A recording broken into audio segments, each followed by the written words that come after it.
I woke up earlier than usual that morning. The sun had not yet risen above the roofs of the neighbors' houses, and I was already lying there with my eyes open, listening to Ernesto's cow mooing in the distance. 72 is a good age, and sleep is not what it used to be.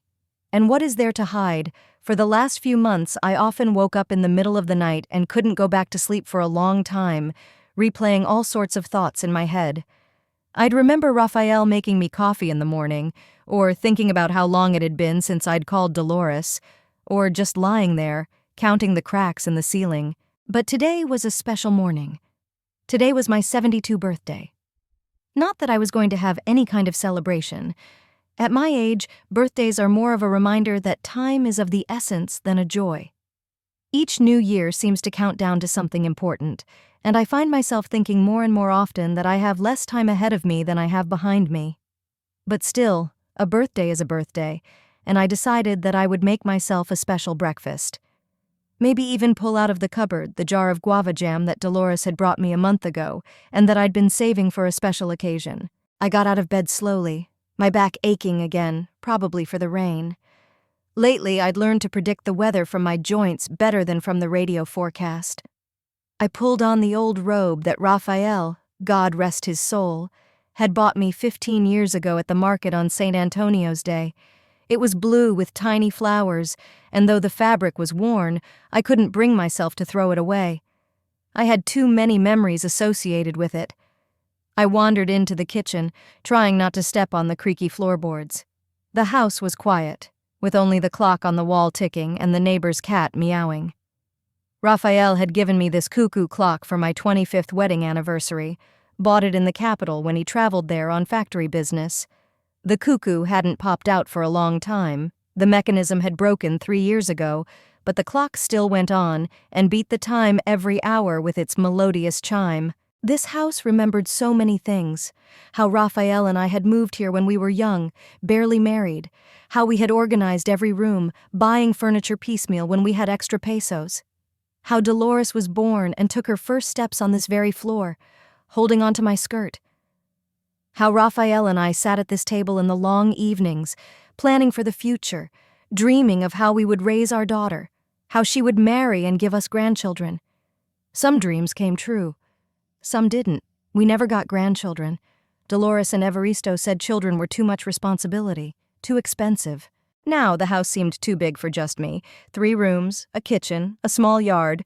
Once it had been barely enough for a family, but now I used only the bedroom, the kitchen, and the living room where the TV was. The rest of the rooms were closed off, and I only looked in when I was cleaning, dusting off furniture that no one used. But I was used to this silence, this space filled with memories. I put the water on the fire and took out my favorite cup, a white one with blue roses from my mother's dowry. My mother had said that this cup would bring me happiness, and maybe she was right.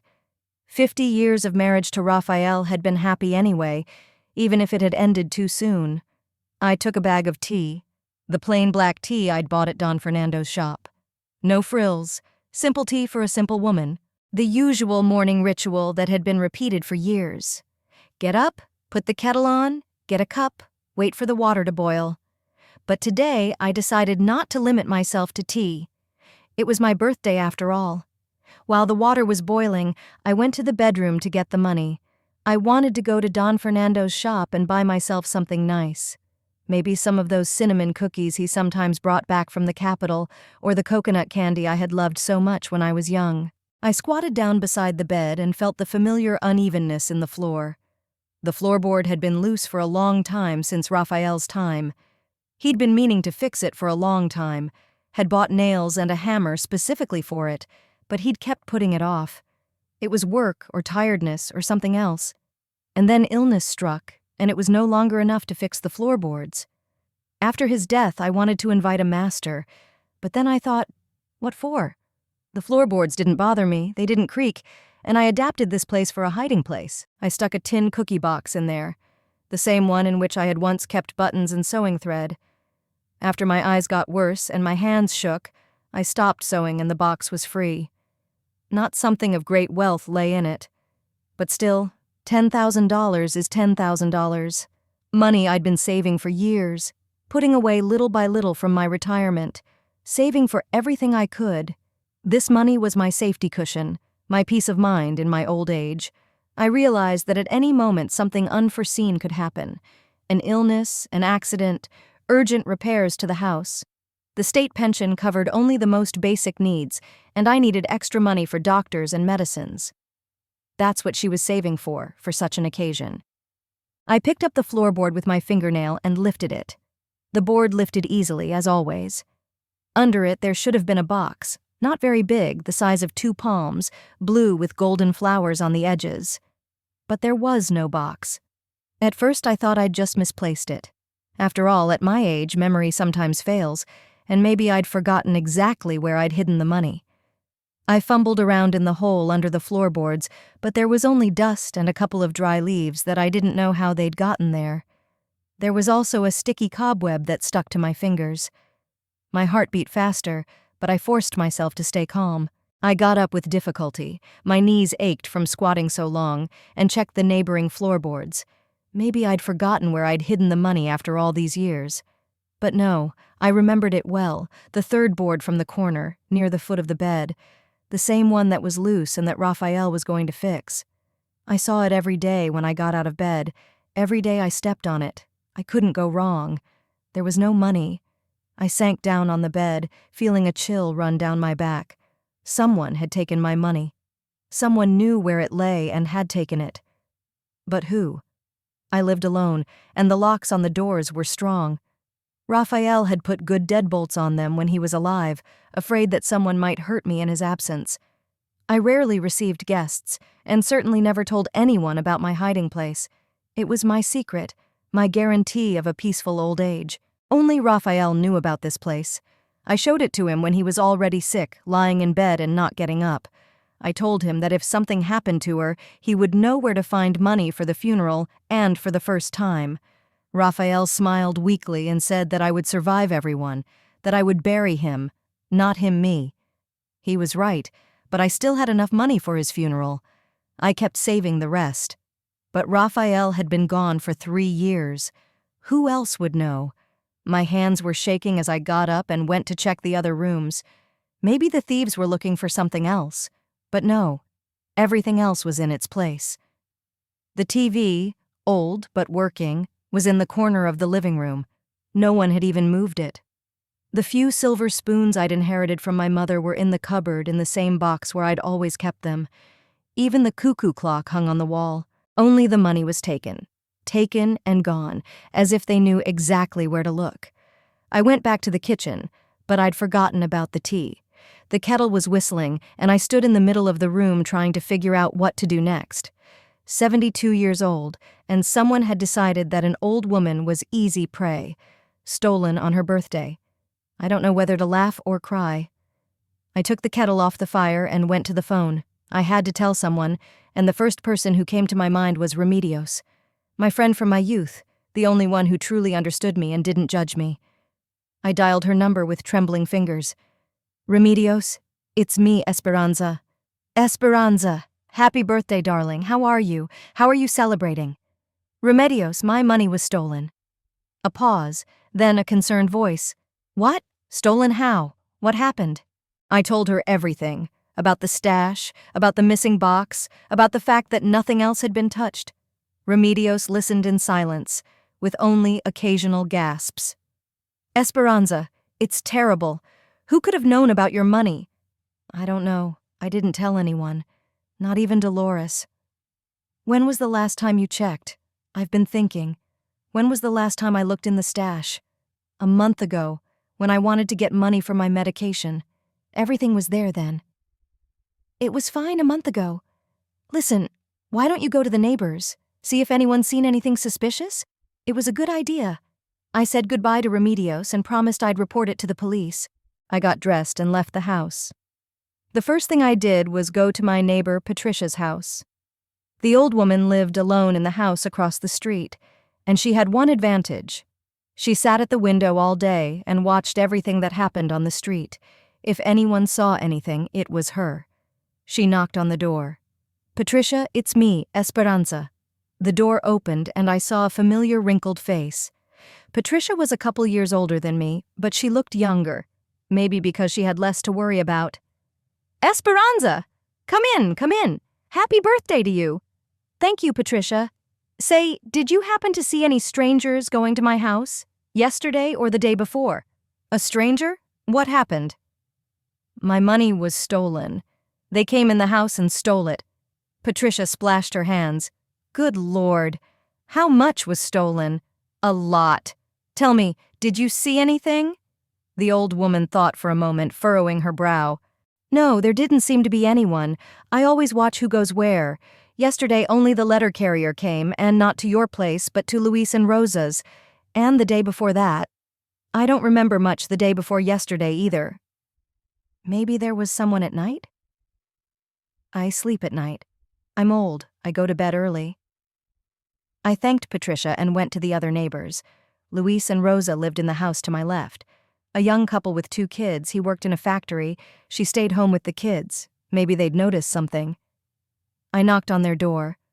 Rosa opened, with the youngest child in her arms and the eldest spinning around beside her. Señora Esperanza, happy birthday. Thank you, Rosa. Say, did you happen to see any strangers going to my house? Strangers? What happened?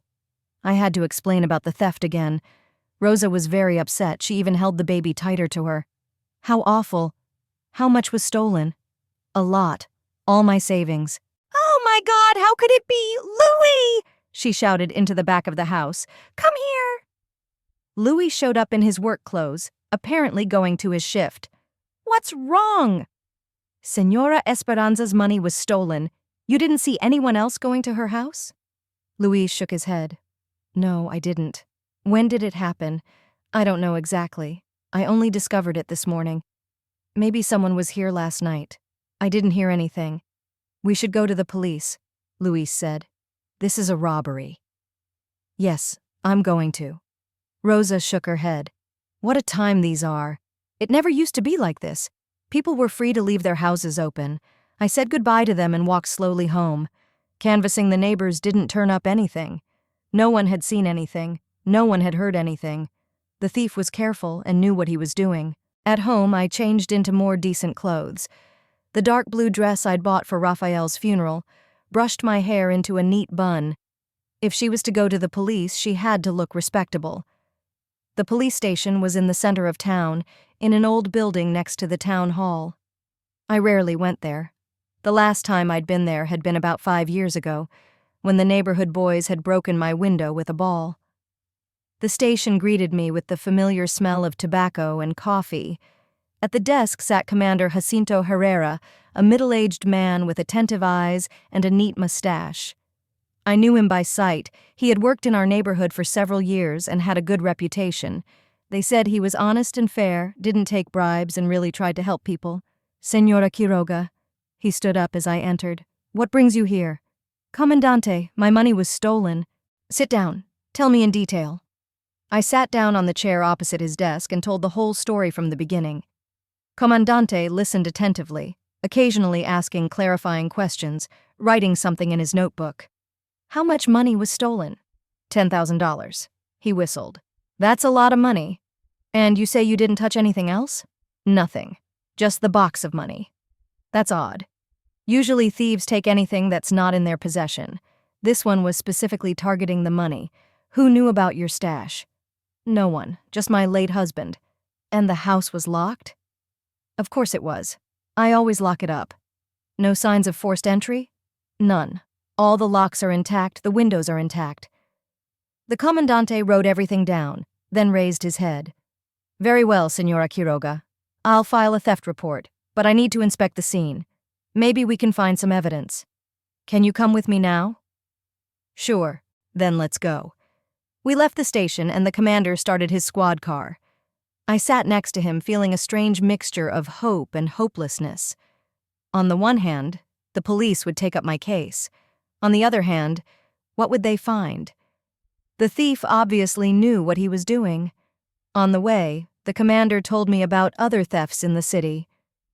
There have been several cases of elderly people having their money stolen in the last month. But in all the other cases, the thieves acted roughly. breaking locks, overturning furniture, taking everything. In your case, they were very careful. It makes me think. Suggests what? That the thief knew your house well, knew where to look, and knew what to look for. Those words made me think. Who would know my house so well? Who had been to my house often enough to notice the stash? The list wasn't very long: Dolores and Evaristo, Remedios, and occasionally my neighbor Luis when I needed something fixed. We pulled up to my house, and the commander parked at the gate. I was getting ready to get out of the car when he suddenly grabbed my arm. "Señora Quiroga, don't get out." I looked up and saw something that made my heart stop. My house, my home, where I had lived for 50 years, where Dolores had been born and raised, where Raphael had died, was on fire. Flames were shooting out of the windows, black smoke billowed from under the roof, and the heat was so intense you could feel it even in the car. "Good Lord," I whispered, not believing my eyes. The Commandante was already talking into the radio, calling the fire department.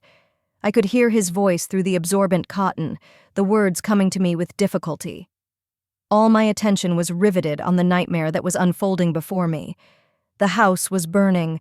My house was on fire. "Who did this?" I heard my voice, hoarse with shock. "Who set my house on fire?" "I don't know yet, Señora, but we will find out. The important thing now is to stop the fire from spreading to the neighboring houses." I watched the flames devour the walls, the roof collapse, all the things that made up my life disappear. Raphael's books, that he so loved to read in the evenings, the pictures of our family that hung in frames on the walls, the sewing machine I used to sew Dolores's dowry, the dress I wore to get married, I kept it in the closet wrapped in white cloth. It was all turning to ash before my eyes. The fire department arrived 10 minutes later, but those 10 minutes seemed like an eternity to me. I sat in the commander's car and watched the fire devour my life. Neighbors ran out of their houses, standing in clusters at a safe distance and pointing fingers. Patricia cried, covering her face with her hands. Rosa held the children's hands and wouldn't let them come any closer. Luis tried to help the firemen, carrying water in buckets, though it was of little use. "Who could have done that?" I asked the commander as the firefighters deployed their hoses.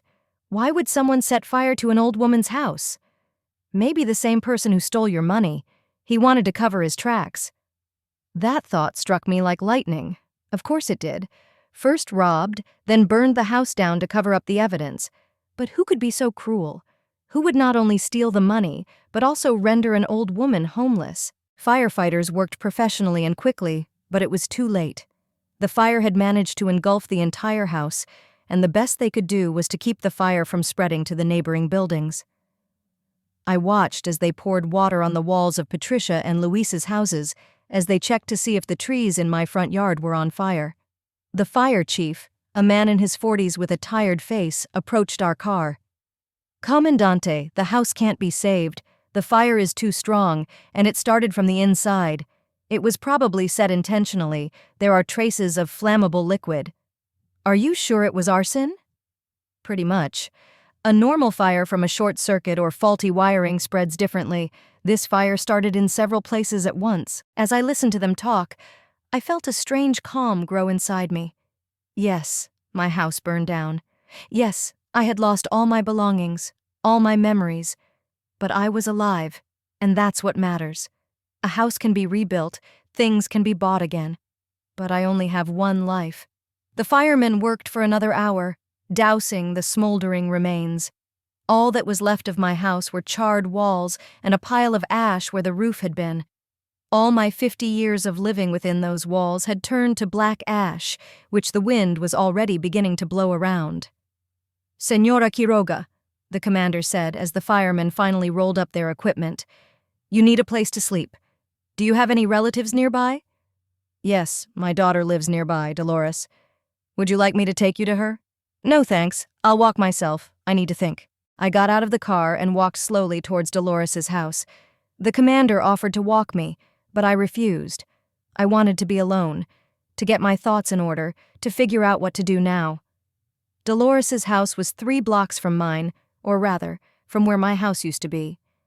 I walked slowly, feeling the pain in my chest with every step. Not physical pain, the kind you get from heart attacks, but mental pain, the pain of loss, of realizing that the life I knew was over. It was quiet outside. The time was nearing evening, and the sun was already slipping toward the horizon, coloring the sky orange and pink. Ironically, the sky was the color of fire, the same fire that had destroyed my home. I tried not to think about what I had lost. I tried not to remember every room, every object, every little thing that made the house a home. Dolores's house was one story, with a red tile roof and a small front garden. It had once been the most beautiful house in the neighborhood. Raphael and I bought it with our savings and gave it to our daughter for her wedding. We wanted her to have a good life, to have nothing. Raphael then said, "Let our daughter start her family life with her own house, not a rented room like we once did." I remembered how we chose that house. We drove all over the city with Raphael, looking at different options. I'd liked this one right away. Bright, spacious, with big windows and sturdy walls. Expensive, of course, but we decided that a daughter is worth any money.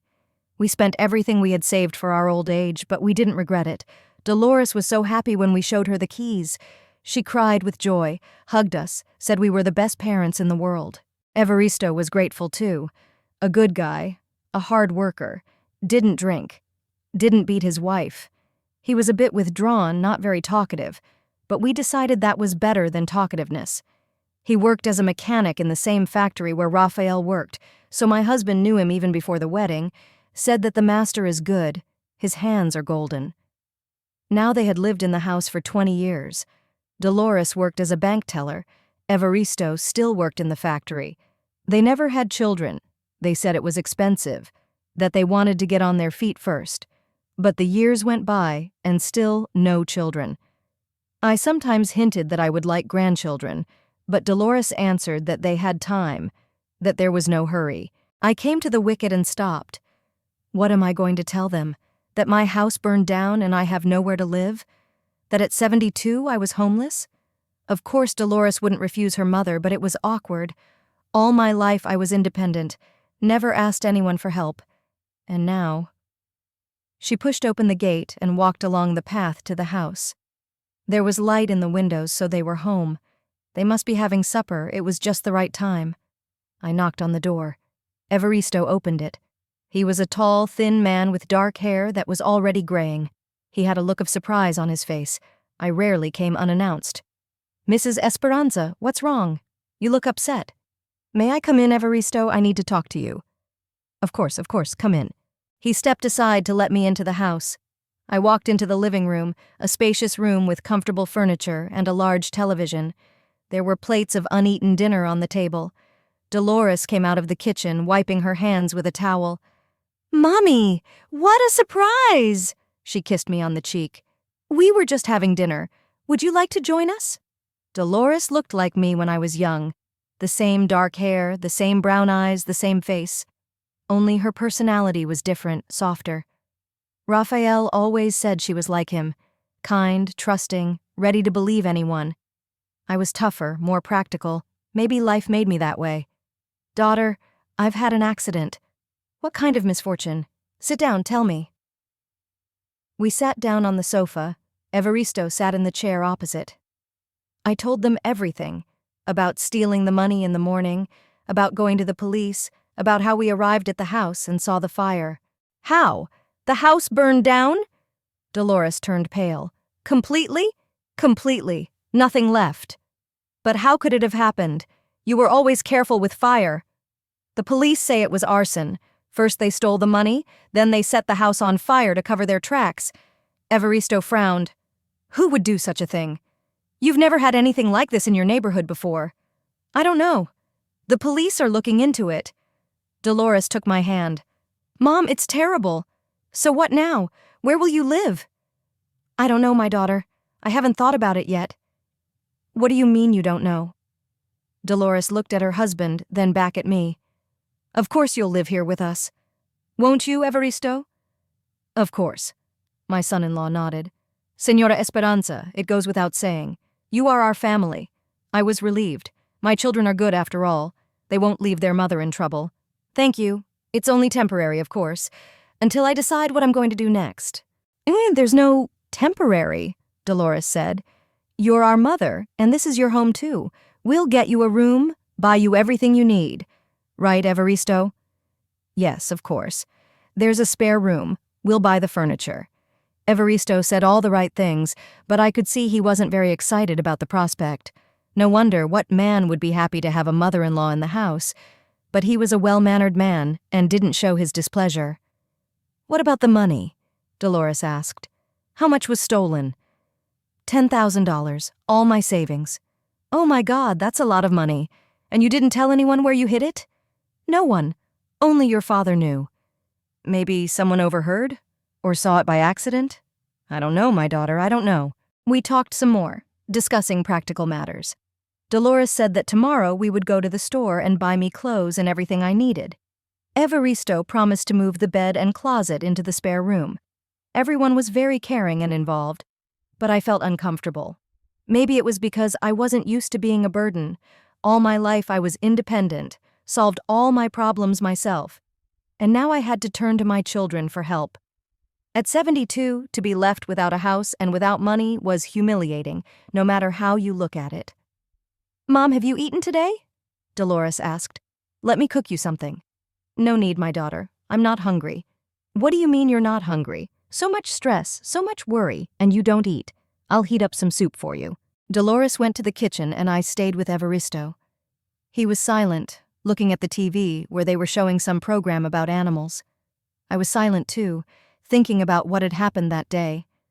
In the morning I woke up in my house, in my bed, among my things, and now I was sitting in someone else's house even though it belonged to my daughter.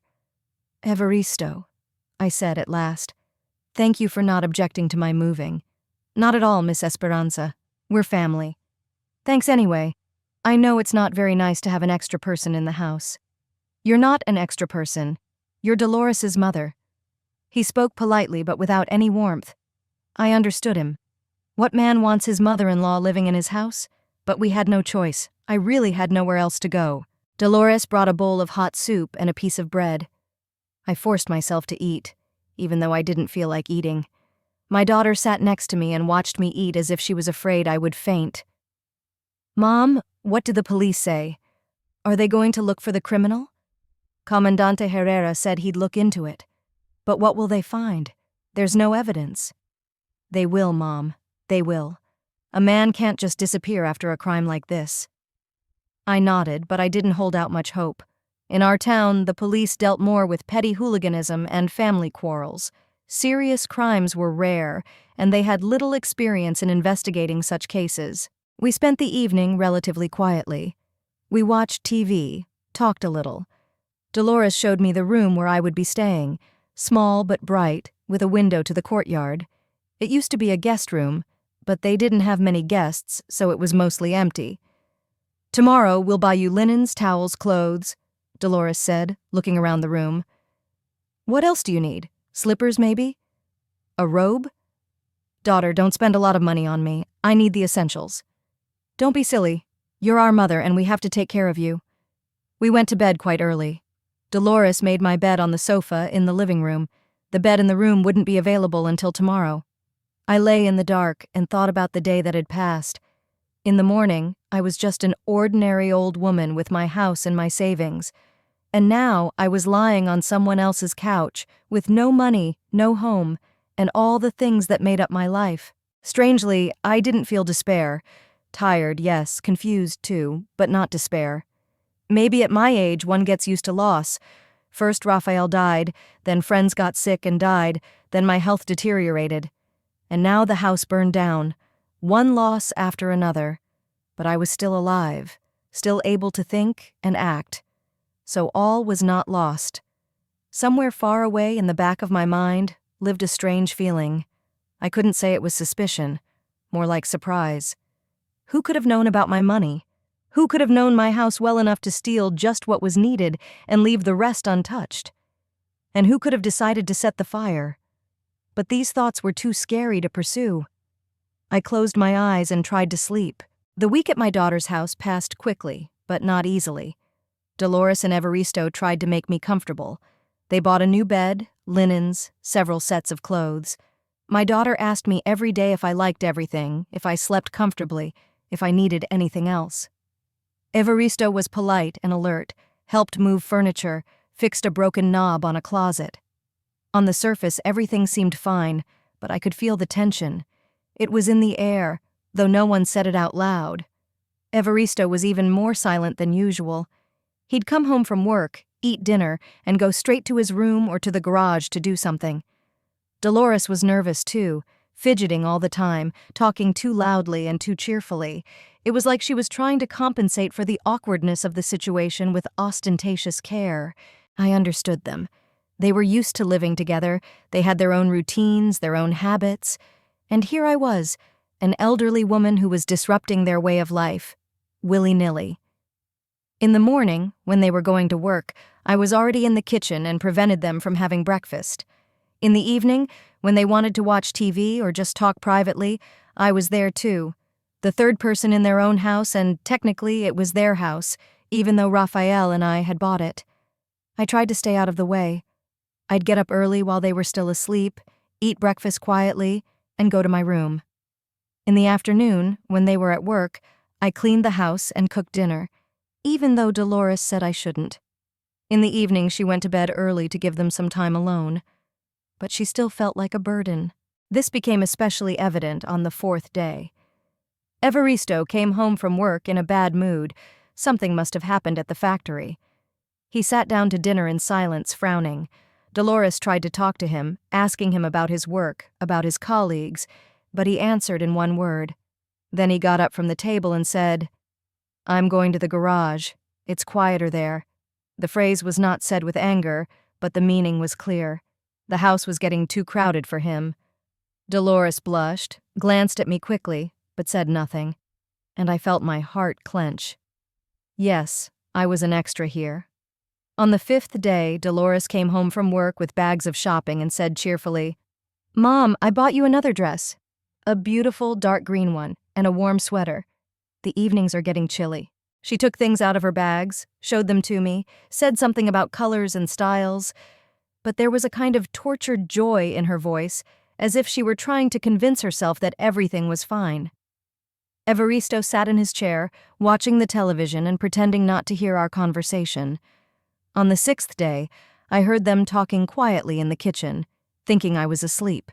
The words were hard to hear, but the intonations were quite audible. Evaristo was speaking irritably, Dolores was making excuses. Then he raised his voice. "This can't go on forever, Dolores. Quiet, she'll hear.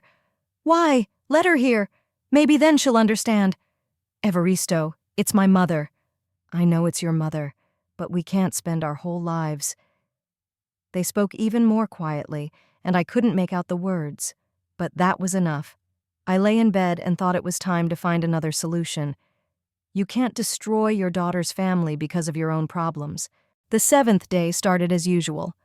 Dolores and Evaristo went to work and I was alone in the house. I'd been having a lot of headaches the last few days, either from stress or from the change of scenery. I usually took aspirin, but I was out of it. I looked through my things and there weren't any. I remembered I'd seen a medicine cabinet in the bathroom, but there was no aspirin there either. Dolores always told me, "Mom, you're home, take whatever you need, don't be shy." So I decided to look for aspirin in her room. Maybe she had some headache pills. I entered their bedroom, a spacious room with a large bed and a full wall closet. There were pictures on the bedside table, Dolores and Evaristo on their wedding day, the two of them at some resort, family snapshots. I looked on the bedside table. No medication. I looked in the drawers. Nothing suitable. Then I thought the medication might be in the desk in the living room. Dolores sometimes worked from home, checking papers, and she had a drawer full of little things. Maybe that's where the aspirin lay. The desk stood by the window in the living room.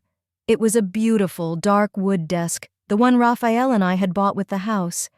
I remembered picking it out at the furniture store, how Raphael had checked to see if the drawers opened well, if the handles were sturdy. Furniture should last for decades, he had said then, and indeed, the table looked like new, even though it was over 20 years old.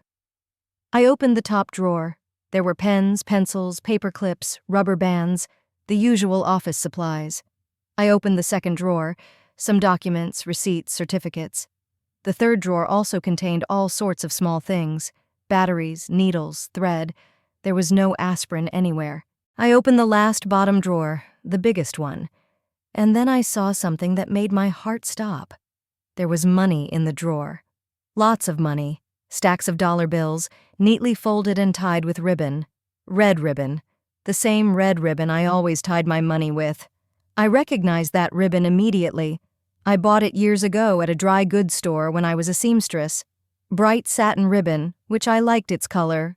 Not scarlet, not burgundy, but red, the color of ripe strawberries. I used it for different purposes, sometimes to trim dresses, sometimes to wrap gifts, and for the last few years, to tie up wads of money in my stash. My hands trembled as I picked up one of the bundles.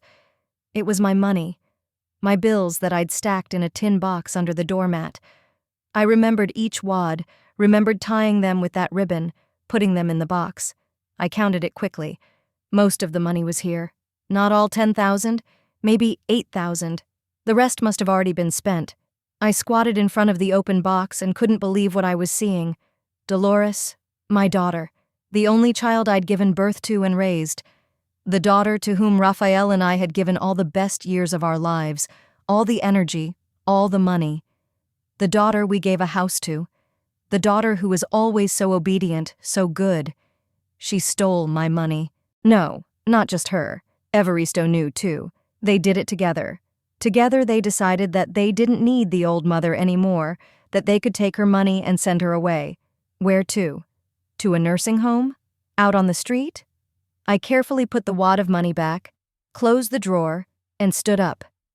My head was spinning, and I had to lean on the back of the chair. I had to think. I needed to decide what to do next, not to jump to conclusions. Maybe there was some explanation. Maybe Dolores had taken the money for safekeeping so it wouldn't burn up in the house. Maybe she wanted to tell me but didn't know how to approach it. Maybe... But who was I trying to fool? If Dolores had saved my money, she would have told me right away. She wouldn't have kept quiet for a week, watching me worry about losing all my savings. She wouldn't have played sympathetic and bought me clothes with the very money she stole. And the fire? They set my house on fire to cover up the theft. Probably thought no one would find evidence in the ashes. And they were gonna what? Leave me homeless? Or did they have a better plan? I walked to my room and sat on my bed. My hands were shaking. My heart was beating so loud I thought the neighbors might hear. My daughter. My son-in-law. The people I trusted the most in the world. They stole all my money and burned down my house. But why? Why would they do that?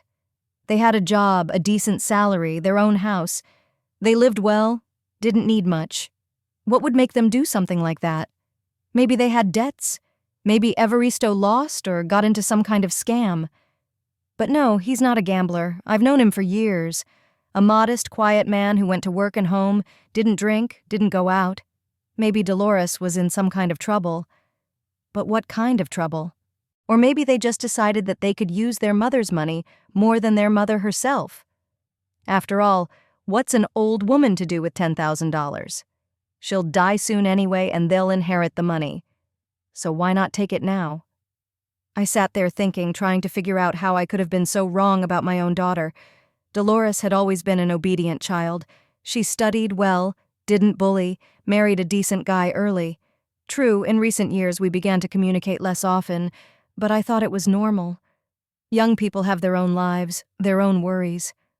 A daughter can't hang on her mother's skirt all her life. But maybe that was my mistake. Maybe I paid too little attention to what Dolores had become, what her marriage to Evaristo had become. Maybe behind the appearance of well-being there were problems I didn't know about. But what problems could justify stealing from your own mother? And not just stealing, but robbing me of my home, my memories, my life. Made me poor and homeless at the age of 72. By lunchtime, I had calmed down a bit. I decided I wouldn't say anything yet. I'd have to think about what to do. Maybe it would make sense to try to talk to Dolores, find out what was going on. Maybe she can explain why she did what she did. But when my daughter and son-in-law came home from work in the evening, I couldn't bring myself to talk about it. How to ask my daughter, "Did you steal my money and burn down my house?" It was too scary to hear the answer. We ate dinner in silence. Dolores said something about her work, complained about a difficult client at the bank. Evaristo listened half-heartedly, nodding occasionally. I pretended to eat, but I couldn't get a bite down my throat. "Mom, you don't look well," Dolores said. "Maybe you should go to the doctor." "No, daughter, I'm just tired." "I know. All this stress, all this worry, it's normal." She sounded sympathetic, but now I could hear the falseness in her voice. Or was it just me? Maybe my suspicions were making me paranoid, and I was starting to see lies where there weren't any. After dinner, I went to my room and went to bed early. Lying there in the dark, I thought about what to do. Should I tell the police? But I have no proof. I found the money at my daughter's house, but how could I prove it was mine? Dollar bills are all the same, and anyone could have bought the red ribbon. Get out of here? But where to? I have no money, no home, no other relatives. Remedios would help, of course, but she's living on her pension, and I can't stay with her long. Should I try to talk to Dolores? But what would I say? And what if she denies it? Then I'd look like a crazy old woman accusing her daughter of crimes that don't exist. I didn't fall asleep until the morning and woke up to voices in the kitchen. Dolores and Evaristo were talking quietly. I got up, got dressed, and went to breakfast. "Good morning, Mom," Dolores said. "Did you sleep well?" "I slept fine." She poured me coffee, put a plate of bread and jam on the table. Evaristo sat across the table, reading the newspaper. A normal morning. Nothing special. "Mom," Dolores said as I started breakfast. "We need to talk." I looked up. There was something in my daughter's voice that made me wary. "Talk about what?" "About your future, about where you're going to live." Evaristo put the paper aside, looked at his wife, then at me. "You see, Mom," Dolores continued, "we can't live in this house forever, the three of us. We have our own lives, our own plans, and it must be uncomfortable for you too." I was silent, waiting for the rest of the story. "We found a good place for you. Santa Teresa Nursing Home.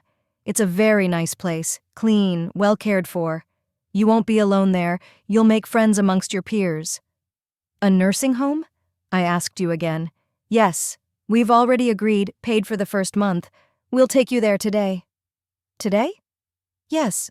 Why put it off? You can see that it's uncomfortable for everyone here."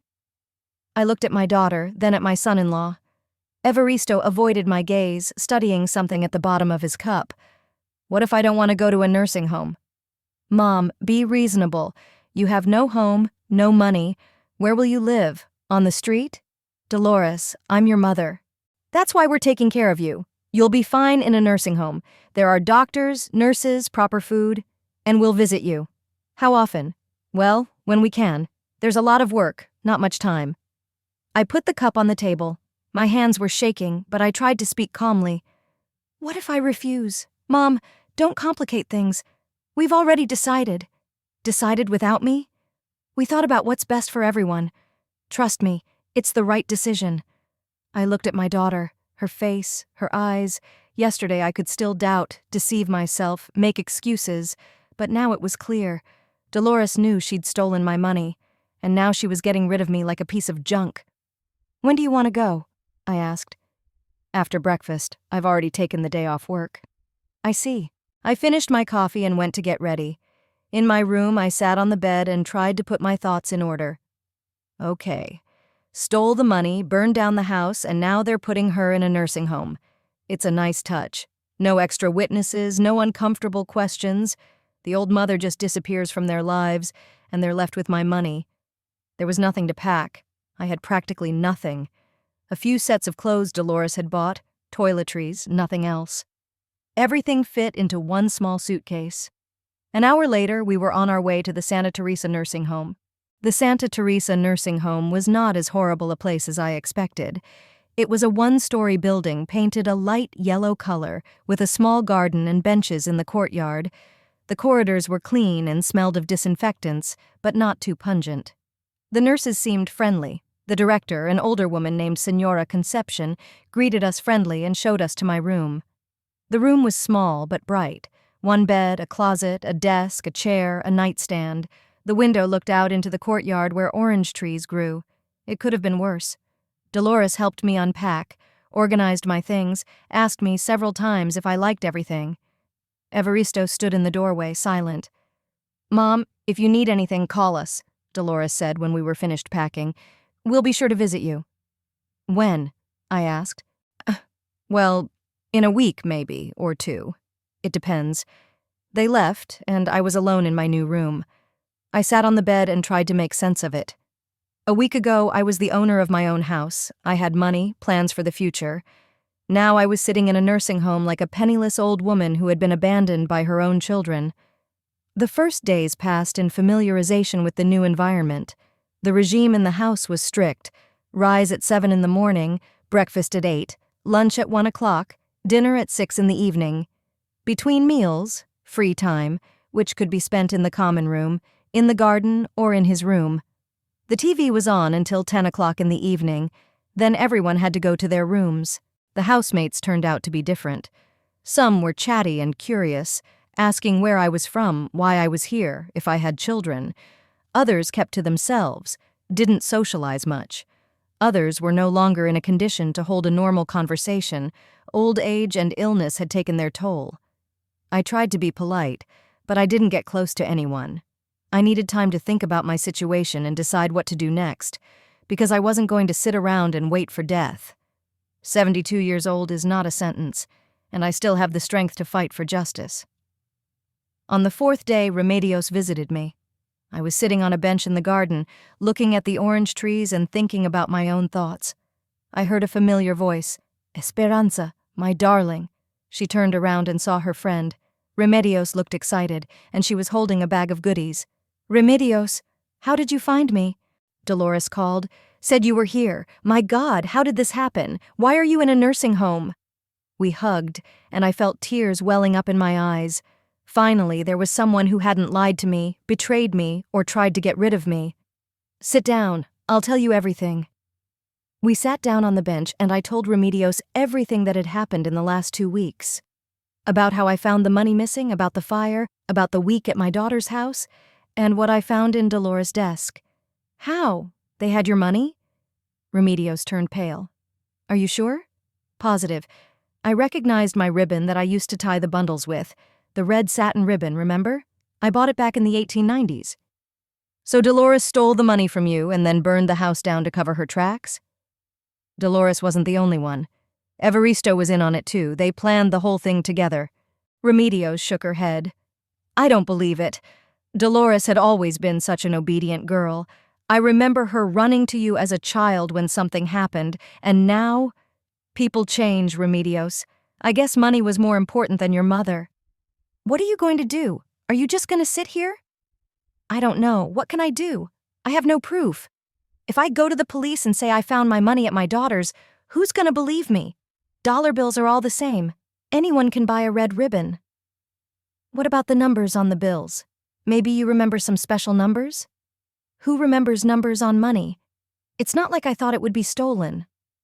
Remedios thought for a moment, then asked, "And the house? The house they live in?" "What house?" "Well, you said you and Rafael gave it to Dolores as a wedding present. Whose name are the papers in?" I wondered, really, in whose name was the house deeded? We bought it in 1980 when Dolores was getting married. I remember going to the notary's office and signing some papers. But who exactly was listed on the papers as the owner? "You know," I said slowly, "I think the house is still in my name." "How so?" "Rafael and I bought the house with our own money, put it in my name, and then we gave it to Dolores. But I don't remember us changing the deeds. All I remember is that we gave her the keys and said, 'This is your house.' Esperanza, do you know what that means?" "What does it mean?" "If you still legally own the house, Dolores and Evaristo are living there illegally. You can evict them." That thought struck me like lightning. Indeed, if the deeds have not been reissued, I am still the legal owner of the house. That means I have the right to decide who lives there and who doesn't. But where are the documents? They burned down with the house. The notary's office should have copies, or at the land office. Such documents are kept in several copies. What's in it for me?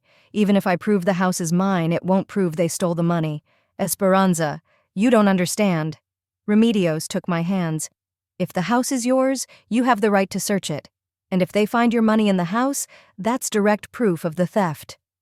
I looked at my friend, and something I'd almost forgotten in the last few weeks stirred in my chest. Hope. Do you think it could work? I don't know, but it's worth a try. You can't leave it like this. They stole everything from you, robbed you of your home, put you in a nursing home like a piece of junk. So what, you're just gonna keep your mouth shut? But I need a lawyer, and I don't have money for a lawyer. I have money. It's not much, but it's enough for a lawyer. We've been friends since we were young, Esperanza. If I can't help you, who can I help? Tears ran down my cheeks, but they were not tears of despair, but tears of gratitude. There are still honest people in the world.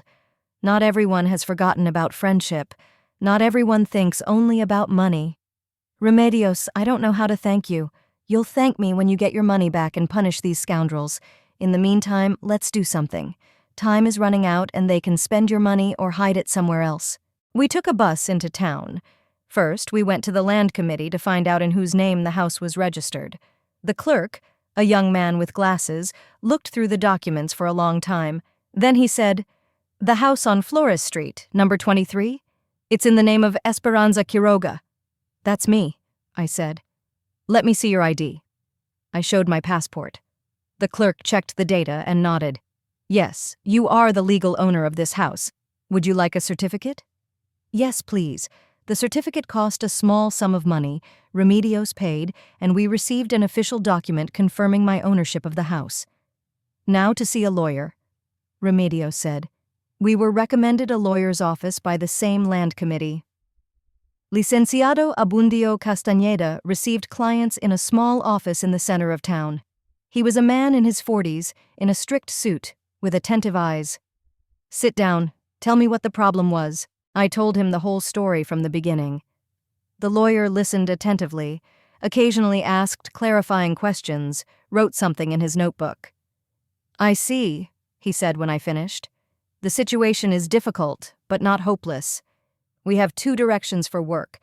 The first is a criminal case of theft. The second is a civil case to evict the illegal tenants from your house." "What are our chances?" Remedios asked. "On eviction, very good. We have documents proving Senora Quiroga's ownership of the house.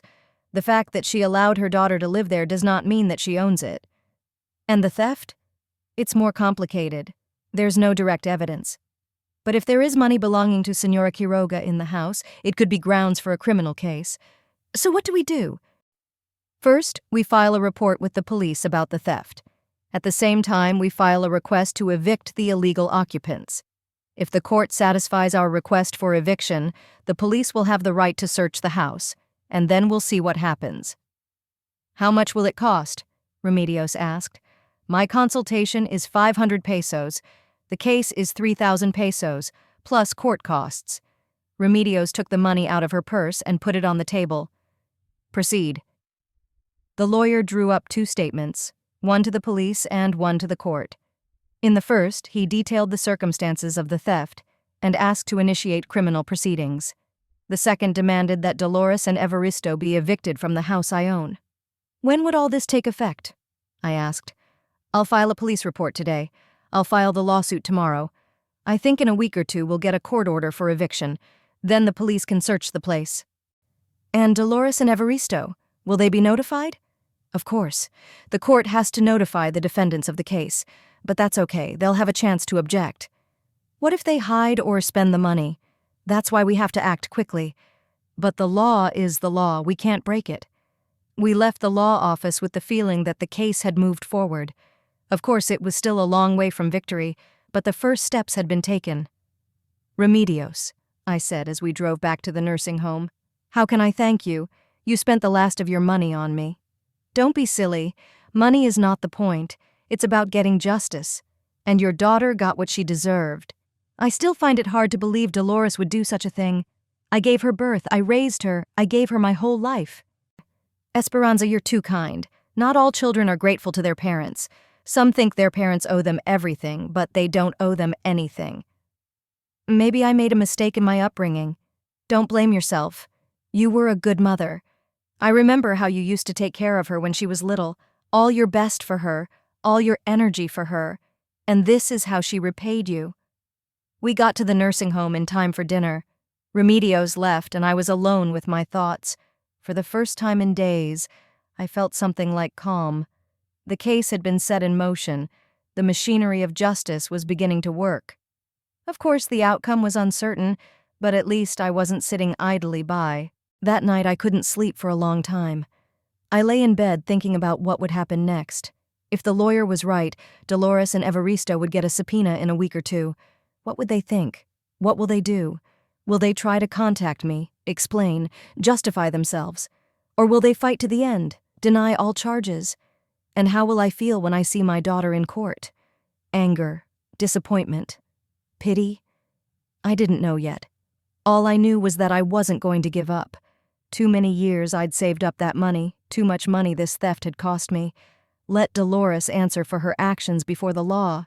Licenciado Castañeda was a man of his word.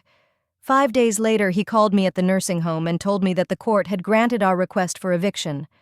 The judge ruled that Dolores and Evaristo had no right to live in the house I owned and ordered that they be evicted within 24 hours. Tomorrow morning, the bailiff will serve them with an eviction order, the lawyer said. And the police will search for your money. You must be present as the victim and the owner of the house. I hardly slept that night. I lay in bed thinking about seeing my daughter tomorrow. How would she react? Would she deny everything to the last minute, or would she confess? And how would I feel looking at her? Remedios came to pick me up in the morning. She took the day off work to support me on this difficult day. How are you, dear? Worried? Of course I'm excited. She's my daughter no matter what. She chose her own path, Esperanza. This has nothing to do with you. We arrived at the house at 9 in the morning. Already there waiting for us were Licenciado Castañeda, Comandante Herrera and 2 policemen, and the bailiff, an elderly man with a folder of papers. I looked at the house where my daughter lived. My house. The house that Rafael and I had bought with the last of our money to ensure Dolores had a good start in married life. Señora Quiroga, are you ready? The commander asked. I am ready. We went to the front door. The bailiff knocked. After a moment, the door was opened by Evaristo. He had a look of sleepy irritation on his face. Apparently, we had woken him up. What do you want? Then he saw me and the policeman, and his face changed. What's going on here? We're here on a court order, said the bailiff. Are you Evaristo Mendoza? Yes. This is an eviction order. You and your wife must leave this house within 24 hours. Evaristo took the document, ran his eyes over it quickly. I saw him turn pale. There must be some mistake. This is our house. The house belongs to Señora Esperanza Quiroga by right of ownership, said the bailiff. Here's a certificate from the land committee. Dolores! Shouted Evaristo into the back of the house. Dolores, come here! The daughter appeared in her robe and slippers, her hair disheveled. When she saw me and the policeman, she stopped like a dummy.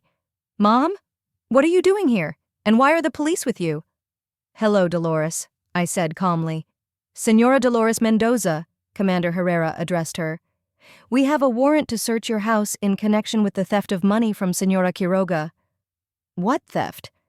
Dolores looked genuinely surprised. Mom, what are they talking about? I looked at my daughter and marveled at how well she could pretend. If I didn't know the truth, I would have believed her innocence. The wide-open eyes, the surprised look on her face, the confusion in her voice, it all seemed very natural. Dolores, don't pretend, I said quietly. I found my money in your desk. The very money you stole from my house. What money? Dolores shook her head. Mom, you're confusing things. What desk? The red ribbon I always used to tie up wads of money. Did you think I wouldn't recognize it? Something that could have been consternation flashed across her daughter's face, but she quickly pulled herself together. I don't know what you're talking about. We don't have your money. Then you won't object to the search? Asked the commander. Of course we won't, Dolores said quickly. Search whatever you like. We are honest people. We have nothing to hide. Evaristo was silent, but I could see his hands trembling. He was worse than his wife at pretending, and his nerves were clearly failing. The policemen entered the house, and we followed them. I walked through the rooms in which I had once been a guest, and now I was a full-fledged hostess. It was a strange feeling, a place familiar and foreign at the same time. Let's start with the desk. said the commander. We went into the living room. The policeman opened the bottom drawer of the desk, the same drawer where I had found my money a week ago. The drawer was empty. "There's nothing here," said the policeman. "But it was here!" I exclaimed. "A week ago I saw them here." Dolores looked at me with a look of pity on her face. "Mom, maybe you imagined it? At your age, sometimes hallucinations happen." "It wasn't a hallucination. I remember exactly what I saw." "Let's keep looking," said the commander. "We'll check the whole apartment." The cops methodically searched the house. They looked in closets, checked drawers, examined the beds. Dolores and Evaristo stood in the living room and watched. The daughter occasionally sighed and shook her head, feigning sadness that her mother suspected her of stealing. "Mom, I understand that you're upset about the money," she said in a soft voice. "But why blame us? We're family. We love you. If you love me, why did you put me in a nursing home? We thought it would be better for you. You're cared for there. You're not alone." "Would I be alone here?" "Mom, what are you saying?" "Of course not. But we have work. We're away a lot. And in a nursing home, there's always someone around." How well she spoke. Every word was thought out, every intonation precise. A caring daughter who thinks only of her mother's welfare. If I didn't know the truth, I would feel guilty for my suspicions. The search had been going on for half an hour when one of the policemen shouted from the bedroom, "Comandante, come here." We all went into the bedroom. The policeman stood by the closet and held a wad of money tied with a red ribbon. He found it behind the back of the closet, in the space between the wall and the wall. I recognized my money immediately, the same red ribbon, the same neatly folded bills.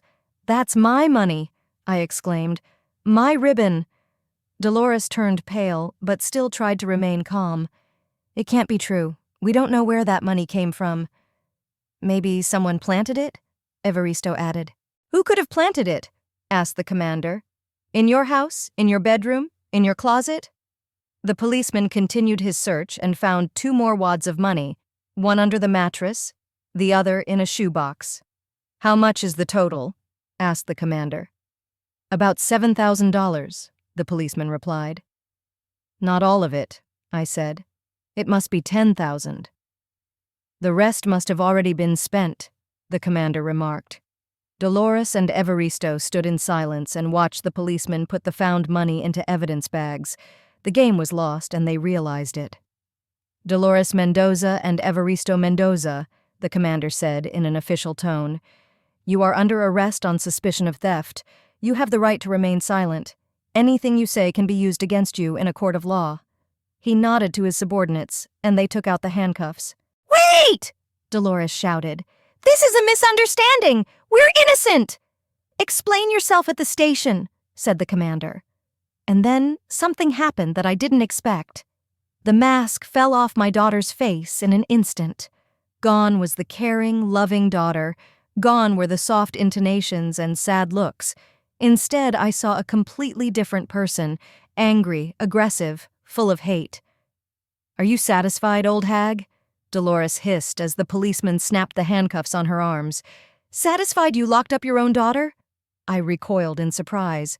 Was that my daughter talking, in that voice full of venom and malice? "Dolores!" "Shut up!" she shouted. "All your life you've tormented us with your moralizing. All our lives you've told us we owe you. And for what? For giving birth to us. We didn't ask for it. Evaristo, too, has changed." Gone was the polite, silent son-in-law, his face contorted with anger.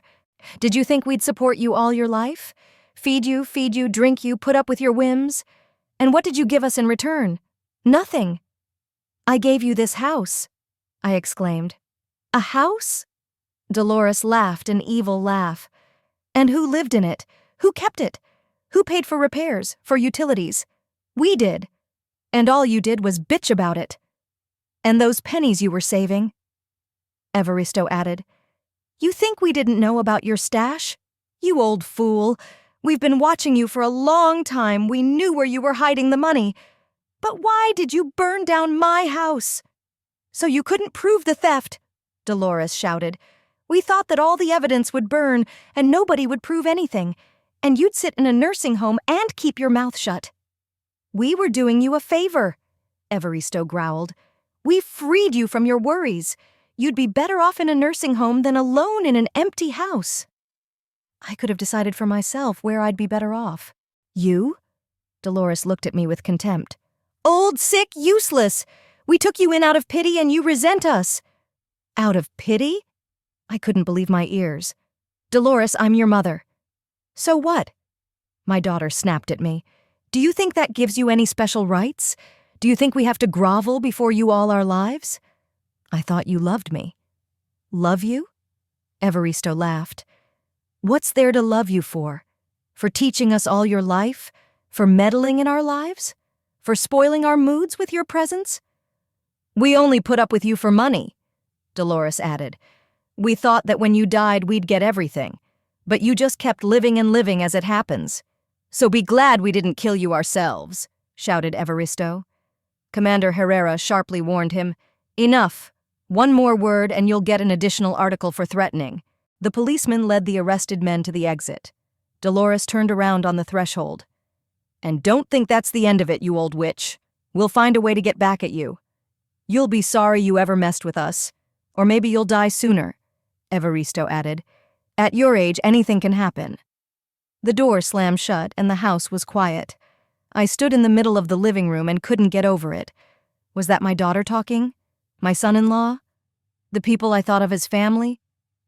Esperanza, Remedios said softly, putting her arm around my shoulders. Don't be upset. Now you know who they really are. I can't believe it. Have they always hated me this much? Apparently, yes. They were just good at pretending.